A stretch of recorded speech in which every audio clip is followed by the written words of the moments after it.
Good morning students. आज हम कक्षा 9 की पूरक पाठ्य पुस्तक कृतिका का पाठ संख्या 1 जिसका शीर्षक है इस जलपिल्ले में, जिसके रचयिता है फणीश्वरनाथ रेणु। फणीश्वरनाथ रेणु ने ये रिपोर्ट 1967 की पुनपुन नदी में आई बाढ़, जो कि पटना बिहार में आई थी, उसके बाद लिखा। फणीश्वरनाथ रेणु एक ऐसे पड़ती गांव में रहते थे जहां पर बाढ़ नहीं आती थी, मगर बाढ़ से प्रभावित हुए लोग वहां पर काफी आते थे। जब लोग कोई वहां से ट्रेन गुजरती थी तो बड़े आराम से देखा जा सकता था कि बाढ़ से प्रभावित हुए लोग और बकरी, गाय, बैलों के चढ़ते हुए झुंड आराम से देखे जा सकते थे। प्रति क्षेत्र में जन्म लेने के बाद लेखक को कभी भी बाढ़ की विभीषिका को देखने को नहीं मिला। हाँ, उन्होंने देखा और सुना था। हाई स्कूल में ही जब लेखक ने अपना एक लेख लिखा था बाढ़ के ऊपर, तो तब उन्हें प्रथम पुरस्कार प्राप्त हुआ था। उसके बाद उन्होंने डायन कोसी, हड्डियों का पुल, जयगंगा आदि रिपोर्टाज लिखे जो काफी सराहनीय रहे। धर्मयुग में कथा दशक के अंतर्गत बाढ़ की पुरानी कहानी को नए पाठ में प्रस्तुत कर चुके थे। लेखक को बाढ़ की विभीषिकाओं पर अपने लेख लिखने में, अपनी रिपोर्ट लिखने में एक महारत हासिल थी। लेखक ने कभी बाढ़ की विभीषिका नहीं देखी थी, परंतु पहली बार उनका सामना हुआ 1967 में, जब बिहार में पुनपुन नदी में बाढ़ आई। लगातार 18 घंटों तक तेज बारिश होती रही और उसके बाद पुनपुन नदी का जलस्तर बढ़ गया, जिससे पटना के जो नीचे के इलाके थे वहां पर पानी भर गया। जैसे ही पानी की खबर सुनी, लोगों ने दिया सलाई, मोमबत्ती, कंपोस्ट की गोलियां, आटा, आलू, ईंधन आदि जमा करने लगे और बाढ़ के पानी के आने का इंतजार करने लगे। जब लेखक ने यह सुना कि बाढ़ का पानी चढ़ने लगा और मुख्यमंत्री निवास तक डूब गया है, और दोपहर को उन्हें खबर मिली कि गोलघर, जहाँ पर जिस इलाके के आसपास लेखक रहते थे, वह डूबने लगा है, तो उनके मन में उत्सुकता हुई कि क्यों ना इस घटना को अपनी दृष्टि से देखा जाए। जब 5 बजे और कॉफी हाउस जाने के लिए निकले, जो कि बंद हो चुका था, तो उन्होंने सोचा क्यों ना शहर का हाल मालूम किया जाए। एक रिक्शे वाले से कहा कि अब हमें कॉफी हाउस जाना है, तो वह हंसकर कहने लगा, साहब अब कहाँ जाइएगा, अब तक तो कॉफी हाउस डूब गया होगा। तो लेखक ने कहा, चलो कैसे घुसा यही देख कर आना है। लेखक अपने एक कवि मित्र के साथ, जो कि अक्सर कवि की गद्यों को सुनता था और अपने मशवरे देता था, उनके साथ रिक्शे में बैठकर चल पड़े। मन में जिज्ञासा थी कि पानी कहाँ तक आ गया, ये देखने। जो लोग पानी देखने जा रहे थे उनके मन में जिज्ञासा थी कि पानी कैसा आ रहा है, कहाँ आ रहा है और क्यों आ रहा है।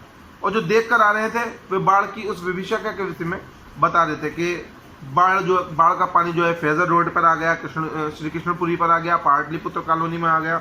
देखते ही देखते इंडस्ट्रियल एरिया का कहीं पता नहीं चला, भट्टाचार्य रोड पर पानी आ गया है, छाती भर पानी है, विमेंस कॉलेज के पास डुबाव पानी है, आ रहा है, आ गया है, पहुंच रहा है। यही सब बातें सुनते सुनते जब लेखक और उनके कवि मित्र कॉफी हाउस के पास पहुंचे, तो कॉफी हाउस बंद कर दिया गया था। सड़क के किनारे एक मोटी डोरी की शक्ल में, गेटवे झाग फैन की शक्ल में तेज पानी चलता चला रहा था। तो लेखक ने अपने कवि मित्र से कहा, ध्यान से देखिए, चला आ रहा है मृत्यु का तरल दूत। यहाँ पर गेरवे रंग के झाग और फैन वाले पानी को कवि ने मृत्यु का तरल दूत कहा। आतंक के मारे कवि के दोनों हाथ बरबस जुड़ गए। सभ्य प्रणय निवेदन में कवि के मुंह से कुछ अस्फुट शब्द निकले, हाँ मैं बहुत कायर हूँ, डरपोक। रिक्शे वाला बहादुर है, कहता है थोड़ा और आगे चले। इतना सुनते ही भीड़ में से किसी आदमी ने कहा, ए रिक्शा, करंट बहुत तेज है, लौटाई लो। ये बिहारी अंदाज का एक बात होती है, जैसे बिहारी लोग बोलते हैं। मैंने भी रिक्शे वाले से अनुनय किया, लौटा ले भैया, आगे बढ़ने की जरूरत नहीं है। रिक्शा मोड़कर हम अप्सरा सिनेमा हॉल के सामने से गुजरे, बगल में गांधी मैदान की ओर चले। पैलेस होटल और इंडियन एयरलाइंस का दफ्तर अब तक बंद हो चुका था। लोग गांधी मैदान की रेलिंग पर लटके हुए थे और उनको लटके हुए और टंगा हुआ देखकर लेखक के मन में एक फिर पुरानी स्मृति चिन्ह उभर आए कि लोग इस तरीके से खड़े हैं जैसे दशहरे के समय लोग राम का रथ देखने के लिए खड़े होते हैं। उसी समय कवि के मन में वहां पर हुई सारी सभा, सम्मेलन, खेलकूद, स्मृतियां धीरे धीरे गैरिक आवरणों में आच्छादित होने लगी, मतलब उनके सामने आने लगी। हरियाली, धीरे धीरे पानी फिरते देखने का अनुभव सर्वथा नया था। इस बीच एक अधेड़ और मुस्टंड आदमी। देखिए यहाँ पर इसे अधेड़ मुस्टंड कहा है, जबकि मैं इसे पीड़ित व्यक्ति कहूँगा। शायद ये दानापुर का रहने वाला होगा। तो और पटना जो कि बिहार का राजधानी क्षेत्र है, तो राजधानी में ही सारे बड़े लोग रहते हैं जो आसपास के क्षेत्रों में की सूचना प्राप्त करते हैं, वहाँ पे सराहनीय का सेवा कार्य करते हैं या वहाँ पे अपनी सेवाएं देते हैं और वहीं से होती है। मगर जब दानापुर में किसी समय बाढ़ आई होगी तो बिहार के लोग या पटना के लोग, नहीं बिहार के नहीं सॉरी पटना के लोग वहाँ पर पूछताछ करने नहीं गए होंगे।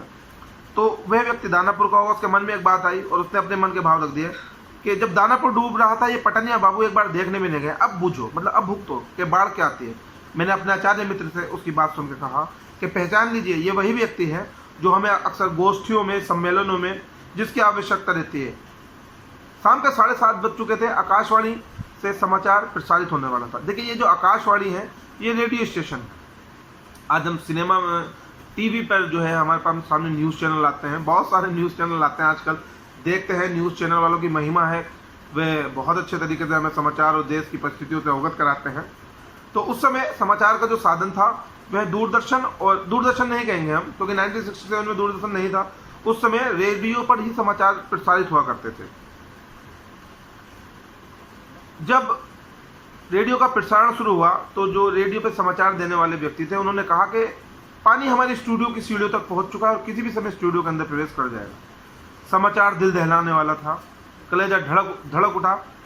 मेरे मित्र ने के चेहरे पर भी आतंक की रेखाएं उभरी, किंतु हम तुरंत ही सहज हो गए, यानी चेहरे की चेष्टा को सहजता पर लाए, क्योंकि वहां पर जो लोग खड़े थे उनमें से कोई परेशान नजर नहीं आ रहा था। पानी देखकर लौटते हुए लोग आम दिनों की तरह हंस बोल रहे थे, बल्कि आज कुछ ज्यादा ही उत्साहित थे। लोग गो में थोड़ी हड़बड़ी तो थी, लोग अपना सामान बचा देते, नीचे का सामान ऊपर कर देते। दुकानों में लोग टमटम, रिक्शा, मोटरसाइकिल, ट्रक आदि सामानों पर सामान लादे चले जाते। खरीद बिक्री बंद हो चुकी थी। पान वालों की बिक्री अचानक बढ़ गई थी। देखिए ये अक्सर हमारे देश में देखा जाता है, जब जब त्रासदी होती है, चाय वाले, पान वाले, शराब वाले, इनके यहाँ पर बिक्री अक्सर बढ़ जाती है। लोगों की एक बड़ी खास आवश्यकता होती है, इन जगहों पर भीड़ इकट्ठा करके वह आपसी बातें करते हैं और देश के प्रति अपना अपूर्व योगदान देते हैं, जबकि करते कुछ नहीं। खरीद बिक्री बंद हो चुकी थी, पान वालों की बिक्री अचानक बढ़ गई थी। आसन्न संकट से कोई प्राणी आतंकित नहीं दिख रहा था। पान वाले के आदम का दायने में उतने लोग बीच हमारी ही सूरत मुहर्रमी नजर आ रही थी। मुहर्रमी का मतलब है दुखी। मुझे लगा अब हम यहाँ थोड़ी देर भी ठहरेंगे तो खड़े लोगों के बीच वह लोग हम पर ठहाके मार कर हंसने लगेंगे, क्योंकि वहां ऐसी बातें चारों ओर उछाई जा रही थी, एक बार डूब जाए धनुषकोटि। मतलब कहने का मतलब है कि पटना के बारे में वहां के लोगों ने कहा कि एक बार अगर पटना डूब जाए तो यहाँ के जितने पाप हैं वो सब दूर हो जाएंगे। वहीं पर पास में एक राजेंद्र नगर चौराहा था, जहाँ पर एक मैगजीन कॉर्नर था। लेखक को, हर आदमी को अपने आवश्यकता के अनुसार वस्तु की आवश्यकता होती है, तो लेखक थे तो उन्होंने सोचा कुछ पत्रिका ले लूँ। पहले तो सोचा कि कुछ फ्रेंच जर्मन सिखा देने वाली पत्रिका ले लूँ, फिर सोचा क्यों ना बांग्ला हीरो हीरोइन के संबंध में जो मनोरंजक बातें बताती हों ऐसी कोई पत्रिका ले लूँ। फिर कभी जो है कुछ बांग्ला सिने पत्रिकाएं लेकर घर लौटा। मित्र से विदा होते हुए कहा कि जो कम परेशान होगा वह अपने ज्यादा परेशान मित्र की हाल चाल पूछेगा। फ्लैट में पहुंचा ही था जब फणीश्वरनाथ नेहरू वहां से सारा ये हाल चाल देखकर अपने फ्लैट में पहुंचे, तो तभी जनसंपर्क वाली गाड़ी जो है वहां पर आ गई और लाउड स्पीकर में बोलने लगी कि हमारे गोलंबर के पास आवाज चारों ओर बड़े इलाकों में, वहां पे एक गोलंबर था, मतलब एरिया जो था गोल था और हमेशा गोल इलाके में आवाजें टकरा जाती हैं। जैसा भी आपको एक आवाज आई थी, टकरा जाती है। और प्रचार की गाड़ी पहुंचते पहुंचते भाइयों को पुकारा तो एक क्षण में के लिए चुप हो जाती। पुकारती मंडराती हुई प्रतिध्वनि चारों ओर से घूमती हुई भाइयों भाइयों भाइयों। एक अलमस्त जवान रिक्शा चालक है जो अक्सर रात के सन्नाटे में सवारी को पहुंचाकर लौटते समय गोलंबर के पास आलाप रखता था। गोलंबर के पास जैसे ही जनसंपर्क गाड़ी ने ऐलान किया कि भाइयों की संभावना है कि रात को पानी बढ़ जाएगा। करीब 12 बजे तक लोहनी, कंकड़बाग और राजेंद्र नगर में घुस जाए, तो आप लोग सावधान हो जाएं। फिर जैसे ही अपने आवाज सुनी लाउड स्पीकर की, तो हमने अपनी गृह स्वामिनी से पूछा गैस का क्या हाल है, क्योंकि किसी भी चीज में रहने के लिए ईंधन की आवश्यकता पड़ती है। तो हमारी गृह स्वामिनी ने कहा मीटर वूटर तो इसमें होता नहीं है जो कुछ पता चले, लेकिन अंदाज़ा है कि 2 दिन में ये समाप्त हो जाएगा। मगर क्रोसिन की एक ही बोतल है। क्रोसिन ये जिसे मिट्टी का तेल भी कहते हैं या ग्रासलेट भी कहते हैं, उस टाइम स्टोव में डालकर, एक स्टोव होता था उसमें डालकर वो जलाने काम में आता है। फिलहाल बहुत है बाढ़ का भी यही हाल है, मीटर वूटर की कोई चीज़ नहीं है, उसका भी नहीं पता कब आदम का। मैंने कहा सारे राजेंद्र नगर में सावधान सावधान की ध्वनि कुछ देर गूंजती रही। ब्लॉक के नीचे दुकानों का सामान हटाया जाने लगा। मेरे फ्लैट के नीचे दुकानदार ने तो पता नहीं इतने कागज़ क्यों इकट्ठा कर रखे थे कि एक अलाव लगाकर सुलगा दिया। अलाव का मतलब होता है ढेर लगाकर, जब आग लगा दी जाती है तो अलाव लगाकर सुलगा दिए। सारा शहर जगा हुआ था। पश्चिम की ओर कान लगाने की चेष्टा करता तो पीर मोहानी और सालिमपुरा अरहरा अथवा जनक किशोर नवल किशोर रोड की ओर से कुछ आवाज़ें आने लगती, कुछ हलचल आने लगती। लगता था कि 1-1:30 बजे रात तक पानी आ जाएगा। सोने की कोशिश करता, नींद भी नहीं आएगी। कंपोज की टिकिया भी नहीं, कुछ लिखूं किंतु क्या लिखूं, कोई कविता लिखूं, गद्य लिखूं, शीर्षक क्या लिखूं, बाढ़ का आकिल प्रतीक्षा। नींद नहीं आई, स्मृति आने लगी। स्मृति का मतलब था पुरानी यादें। क्योंकि एक बात मैं आपको बताने भूल गया, लेखक ने अपने जीवन में बहुत छोटेपन से स्क्वाड बाय, स्काउट, बॉय और रेड क्रॉस और क्या कहना चाहिए बाढ़ रिलीफर, सामाजिक कार्यकर्ता के रूप में काम कर चुके थे। तो वो बाढ़ के बाद की जो त्रासदियाँ होती हैं या बाढ़ के समय की जो त्रासदियाँ होती हैं उनसे कई बार 2-4 हो चुके थे, मगर एग्जैक्ट बाढ़ आते हुए उन्होंने कभी नहीं देखी थी। लेखक को नींद नहीं आ रही थी, तो उनके मन में एक पुरानी स्मृति जागृत हो गई। 1947 में 1947 में मनहारी एक जिला है जब पुणे अब कटिहार जिला होता है। इलाके में अपने गुरुजी जिनका नाम श्री स्वर्गीय सतीनाथ भादुड़ी था के साथ गंगा मैया की बाढ़ से पीड़ित क्षेत्र में वह पहुंचे। वह जहां पर वो पहुंचे एक द्वीप जैसी जगह थी। हमने कहा चलकर जरा चहलकदमी करके टांगे सीधी कर ले। भादुड़ी कहते हैं किंतु सावधान, जिस जगह तुम चहलकदमी जा रहे हो वहां पर सब चीज मिलेंगे। तुमसे पहले वहां कई तरीके के प्राणी शरणार्थी हो चुके होंगे। भादुड़ी जी ने हिदायत दी, हर नाव पर हिदायत दी और हमने जाके देखा तो वाकई इंसानों के साथ साथ बहुत तरीके के जानवर, चींटी, बहुत सारी चीजें वहां पर एकत्रित थी। सांप बिच्छू से लेकर लोमड़ी सियार तक वहां पर थे। जब लोग बाढ़ की त्रासदी में लोगों को रिलीफ देने जाते थे तो वहां के लिए कुछ विशेष चीजें होती थी जो लेके जाते थे, जैसे पकाही घाव। पानी में पैर की उंगलियां सड़ जाती थी तो उन पर लगाने के लिए कहते थे हमारे जो फणीश्वर नाथ रेणु जी के जो गुरु जी थे श्री सतीनाथ भादुड़ी जी, वो कहते थे कि जब भी कहीं पानी में जाओ तो पकाही घाव की दवाई जरूर लेकर जाओ। दिया सलाई की डिबिया, केरोसिन ऑयल, केरोसिन मतलब कैरोसिन ऑयल, तेल लेना चाहिए। सचमुच हम जहाँ जाते हैं खाने पीने की चीज़ें साथ लेकर जाते हैं। पकाही घाव की दया और दिया सलाई की मांग बहुत अधिक होती। उसके बाद उनके मन में 1949 की महानंदा बाढ़ से घिरे वापसी थाना के एक गांव में हम पहुंचे। हमारे नाव रिलीफ के डॉक्टर के साहब, जो रिलीफ के डॉक्टर होते हैं, रिलीफ पहुंचाने वाले डॉक्टर होते हैं, उनके साथ गई। यहाँ पर हमें एक अजीब कहानी देखने को मिली, हमें मतलब फणीश्वरनाथ रेणु को। तो लेखक बताते हैं कि गांव के कई सारे बीमारों को जो है नाव पर चढ़ा ले गया। उसमें नाव में एक ऐसा बीमार था जिसके पास एक अपना कुत्ता भी था। जब सब लोग नाव में चढ़े तो कुत्ता भी नाव में चढ़ गया। तो डॉक्टर साहब बोले कुकुर ना है, कुकुर ना है। कुकुर कहते हैं कुत्ते को। कुत्ते और उस व्यक्ति में इतना प्रेम था, उसने कहा कि जब मेरा कुत्ता नहीं जाएगा तो मैं भी नहीं जाऊंगा। उस आदमी ने वापस महानंदा में छलांग लगा दी और पीछे पीछे कुत्ते ने भी उस नदी में छलांग लगा दी। यहां पर देखने को मिलता है कि कैसी भी कंडीशंस हों, मगर प्रेम जो हम किसी से कर लेते हैं, जो हमारा अपनापन होता है, हम उसे छोड़ नहीं पाते। हम कठिन समय में जिनसे हम प्रेम करते हैं उन्हें छोड़ नहीं पाते। उसके बाद एक परमान नदी थी।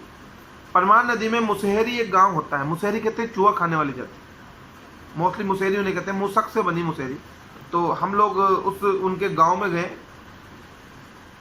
वे कई दिनों से मछली और चूहों को झुलसा कर खा रहे थे, किसी तरह जी रहे थे। टीले के पास जैसे ही हम रिलीफ लेकर पहुंचे तो वहां पर एक अलग ही माहौल देखना है। उन्होंने ऊंचे पेड़ों के ऊपर एक मचान बना रखा था, एक जिसे मचान बोलते हैं, ऊंचा स्टेड बना रखा था।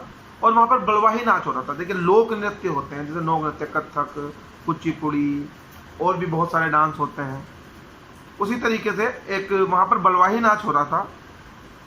और लाल साड़ी पहने हुए काला कटोरा नटवा, नटवा मतलब बोलते हैं नट, नट जाति के लोग वहां पर दुल्हन के हाव भाव दिखाकर डांस कर रहा था, नाच रहा था। और इस पद के साथ ही ढोलक पे ताल बजने लगी, धिगड़ धिगड़ चक्का धुम चक्का धुम चक्का धुम। कीचड़ पानी उन्हें दे सकेंगे क्या? शास्त्री जी आप कहाँ हैं? बलवाही नाच की बात उठते ही मुझे अपने परम मित्र भोला शास्त्री की याद आ गई। एक बार 1937 में सिमलवनी शंकरपुर में बाढ़ के समय नाव को लेकर लड़ाई हो गई थी। उस समय बालचर, मतलब बालचर थे उस समय, 1937 1947 से या 49 से 10-12 साल पहले का टाइम है।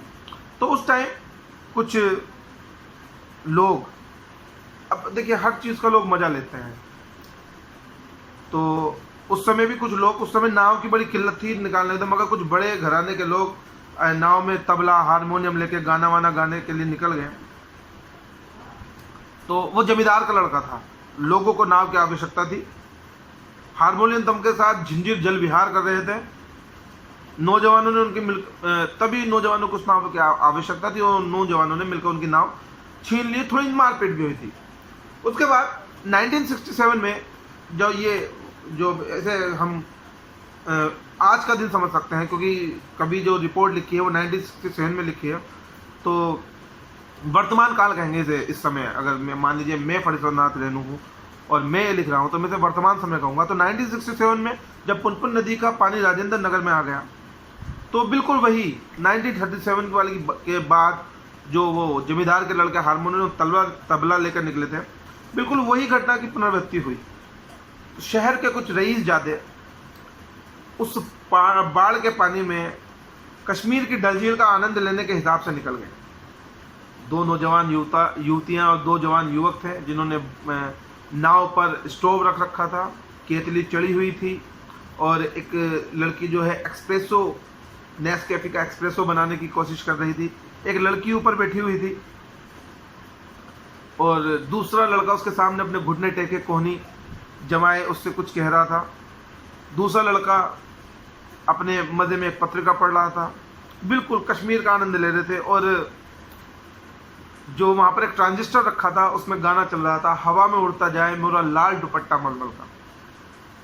जैसे ही उसकी नाव हमारे गोलंबर के पास आई, अचानक ब्लॉक के चारों ओर से नौजवान लड़के और लड़कियों ने फबत्तियां कसनी शुरू कर दी, और जो सब मिलाकर स्वयं ध्वनि संयोजन हुआ, उसमें बड़े बड़े संगीतकार भी ऐसा संयोजन नहीं कर पाएंगे। मतलब चारों ओर से जब उन 4 लोगों पर फबत्तियां कसनी शुरू करी, आप भी आजकल देखते होंगे, आजकल तो हमारे देश में बड़ा आम बात चल रही है कि फबत्तियां कस लेते हैं किसी पर भी, किसी भी को देखकर। अच्छा काम हो या बुरा काम हो, कुछ ना कुछ प्रत्येक व्यक्ति को कहना आवश्यक होता है। मगर जैसा कि लेखक पहले ही बता चुके थे कि गोलंबर के पास जब प्रतिध्वनि करती हुई वो गाड़ी आई थी, जो सावधान, बाढ़ से सावधान रहने के लिए कह रही थी, या रिक्शे वाला रात में गाता था तो आवाज़ गूंजती थी, वैसे ही जब चारों ओर से फबत्तियां कसनी शुरू करी तो वहां पर एक बड़ा अच्छा ध्वनि संयोजन हो गया। और वो जो ऐसे कठिन समय में भी वो चारों युवक युवतियां अपनी फुहड़ता का एग्जिबिशनिज्म, मतलब दिखावा कर रहे थे, उनके सारे होश छूमंतर हो गए। युवतियों के रंगे लाल लाल होठ और गाल काले पड़ गए। नाव पर अकेला ट्रांजिस्टर था जो पूरे दम के साथ मुखर था, नैया थोड़ी मजदार, होशियार होशियार।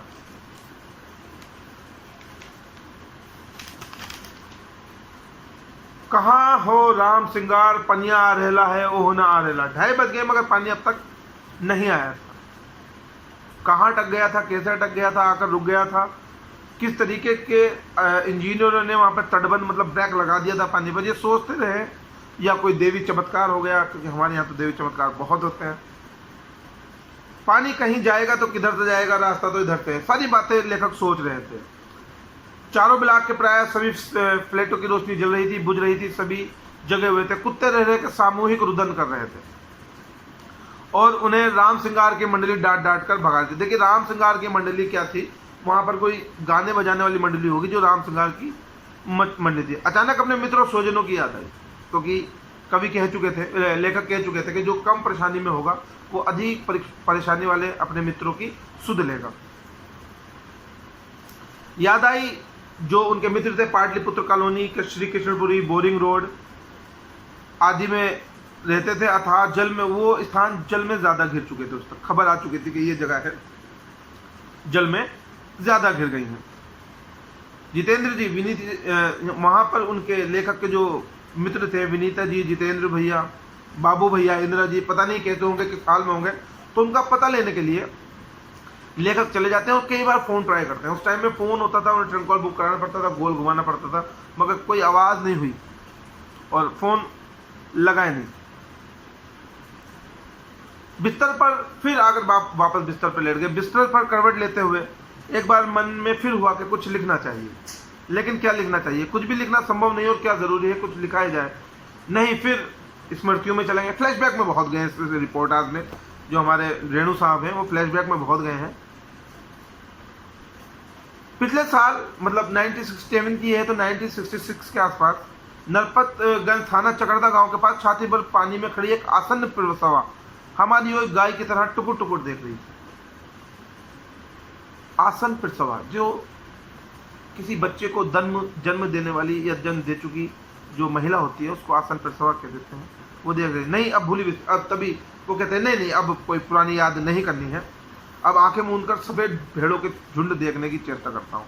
देखिए, प्राचीन काल से ही ये कहा जाता है कि जब व्यक्ति सोते हुए सफेद भेड़ों का झुंड देख लेता है तो उसके साथ भविष्य में अच्छा होता है। कभी ने सोचा चलो सफेद भेड़ों के झुंड देख लो, मगर जब आंखें बंद की तो काले भेड़ों के झुंड। बार बार आंखें खोलते हैं, मूंदते हैं, भेड़ों के झुंड भूरे हो जाते हैं, उजले भेड़ हो जाते हैं, काले भूरे, किंतु उजले गए हुए रंग भेड़। मतलब जो चीज कवि चाह रहे थे वो हुआ नहीं।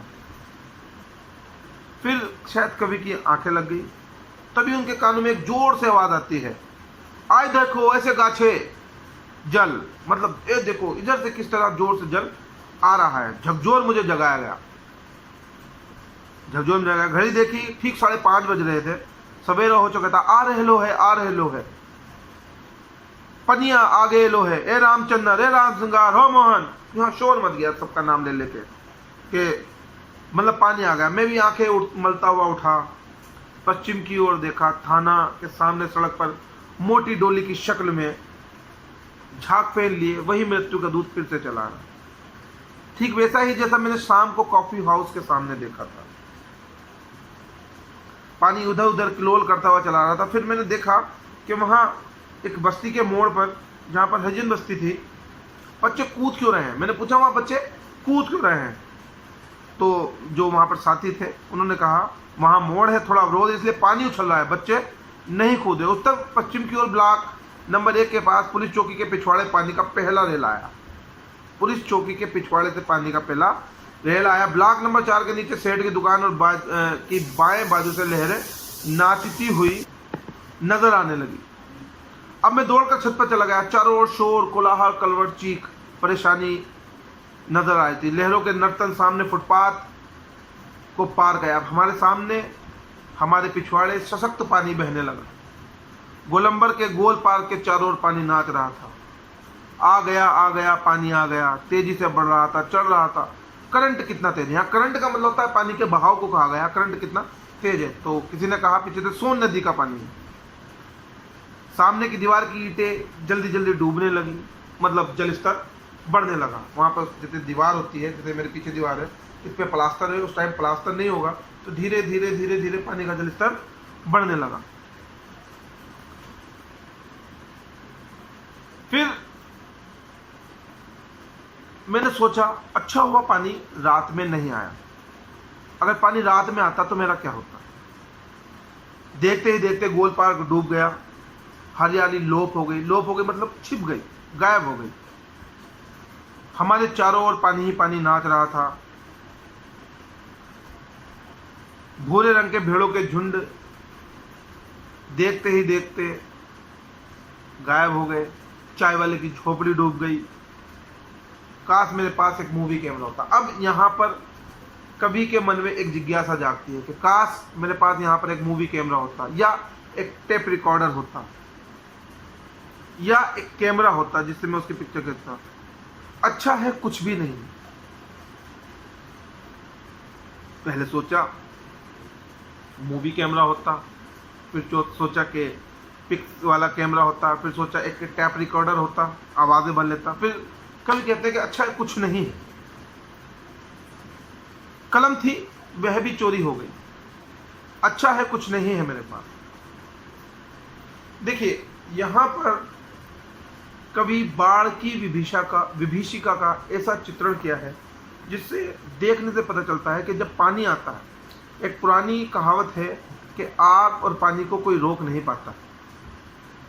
तो केवल कभी देखते रहे, कुछ नहीं कर पाए। यही चीज़ देखते देखते उन्होंने इस पाठ का ये रिपोर्ट इसके अंदर लिख दी, जो हमारी कक्षा 9 की पूरक पाठ्य पुस्तिका में आई है। देखिए ये बाढ़ की विभीषिका है, और आजकल हमारे देश में या संपूर्ण विश्व में कोरोना वायरस नामक एक महामारी चल रही है। तो जैसे हम बाढ़ का नहीं रोक सकते थे, ऐसे ही अभी कोरोना की कोई वैक्सीन दुनिया में नहीं आई है। कुछ लोग कह रहे हैं कि ईजाद हो रही है वैक्सीन, कुछ काम चल रहा है, पेटेंट कराया जा रहा है, बड़ी अच्छी बात है, पूरी दुनिया के लोग लगे हुए हैं। फिर भी कोरोना का अगर हमारे पास इलाज नहीं है, परंतु हम उससे बचाव कर सकते हैं। बार बार हाथ धोएं, सोशल डिस्टेंसिंग का पालन करें, और जितना हो सके घर में रहें। अपने परिवार को, अपने माता पिता को जागरूक करें, अपने पुत्र को, अपने मोस्टली जो घर के बड़े हैं उन्हें चाहिए कि वो अपने घर के छोटों को जागरूक करें। बार बार हाथ धोएं, साफ रहें, स्वस्थ रहें। जय हिंद, जय भारत।